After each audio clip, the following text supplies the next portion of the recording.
ito yung related rates, pero ang involved dito is yung Pythagorean triples.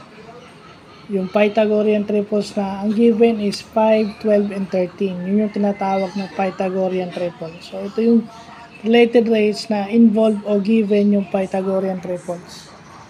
So, yun yung common example sa mga makagaling at math enthusiasts. At common problems yan kasi 5, 12, and 13 are both perfect squares. So, ang tawag doon is Pythagorean triple. Kapag pag inilagay mo siya within the Pythagorean theorem, eksakto yung sagot. So, yun yung ibig sabihin na yan. So, maganda't nakukuha natin yung mga ganyan. Yung, diba, kung lalaliman natin yung theory natin sa Pythagorean theorem, Pythagorean triple o yung Pythagorean triplet, di ba? So, yun yung mga bagong natututunan natin ngayong araw na ito. Ayan, nakita nyo, ginamit ko na yung vlog ko kanina, yung differentiate with respect to time. So, ang derivative ng sine is cosine.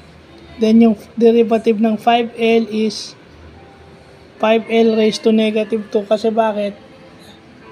1 times 1 minus 1. 1 yun, di ba? Then, pag derivative mo, negative 1. So, negative 2. Pag add mo siya, so, negative 2 siya. So, yun, kukunin mo lang yung derivative. Then, ayan na. Yun yung nakuha mo. Pag nakuha mo na yung derivative niya, ayan.